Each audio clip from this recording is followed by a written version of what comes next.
Ola, chámome Aunia, artesá do pobo dos Namarino, da Asociación de Recreación Histórica Tirnanog.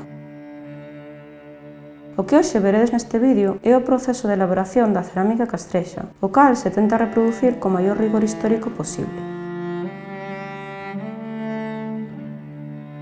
Para a fabricación de cerámicas empregábase arxila, elementos non plásticos para dar á arxila maior resistencia, coñecidos como desengrasantes, auga e madeira.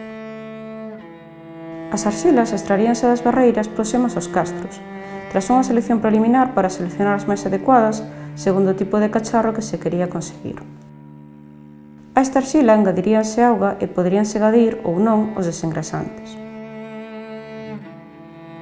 Os desengrasantes poden ser elementos de orixe granítico, mica, cuarzo e feldespato, orgánicos como palla ou cerámicas machucadas. Existe tamén a posibilidade de que se mezclasen as arxilas como se fai na olería tradicional actual. Con estes ingredientes formaríase unha pasta que se decantaría, batería e amasaría, ata que tomase a consistencia adecuada para construir a peza cerámica desexada. As pezas modelábanse manualmente, mediante a técnica de churros ou placas. É posible que no momento final da Idade do Ferro se introducise algún tipo de torno baixo ou lento. Finalizado o proceso de modelado da peza, o seguinte paso era o secado da mesma e o posterior acabado.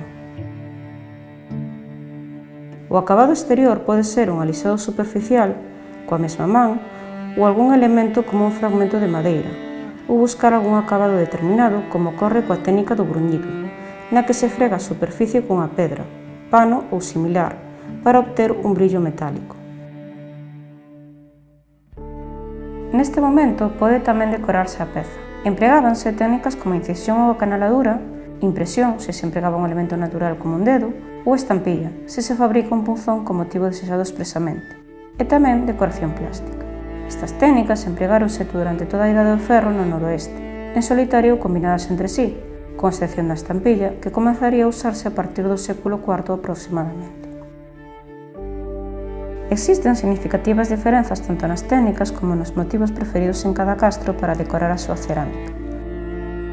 Normalmente, as decoracións localízanse no terzo superior da peza, entre o pescozo e a parte alta do bandullo, onde é máis visible. Unha vez modelado e decorado o cacharro, cocíase, ás veces xunto a nacos de cerámica reutilizados, que axudaban a colocar as pezas no forno. Prácticamente descoñecemos como serían os fornos na Idade do Ferro, pero é posible que se empregasen fornos ao descuberto, ben documentados na etnografía, que alcanzarían unhas temperaturas ao redor dos 800 grados. As pezas colocaríanse no chan, tapadas, cunha pequena cámara para o lume por debaixo ou cubriríanse con restos vexetais aos que se prendería el lume e se tapaba con terra, conformando pequenas cámaras de cocción. O forno empregado neste vídeo é unha recreación dunha peza arqueolóxica descuberta en Castromao e identificada por algúns autores como un forno cerámico. Ao longo das tres fases da Idade do Ferro, Primeira Idade do Ferro, Segunda e Cambio de Era, prodúcense cambios nas formas e decoracións das pezas, que se adaptan aos gustos locais, funcionalidades necesarias e tecnoloxías dispoñibles.